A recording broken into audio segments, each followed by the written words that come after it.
Kalsium və oksigenin reaksiyası kütlələri eynidir. Reaksiyadan sonra artıq qalan maddənin kütləsi 12-dir. Reaksiyadan alan oksidin kütləsini soruşur bizdən.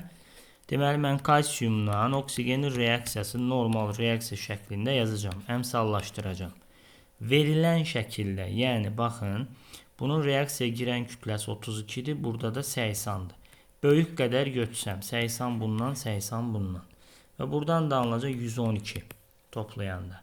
Deməli, buradan belə nəticəyə gəlib, buradan artıq qalmayacaq kalsiumdan, buradan isə artıq qalacaq 80-dan 32 çıxanda neçə eləyəcək? 8, o da 48.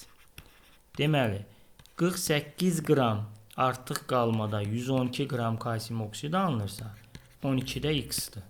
Deməli, buradan da x də bərabərdir 112-ni böləcəksən 4-ə, o da eləyəcək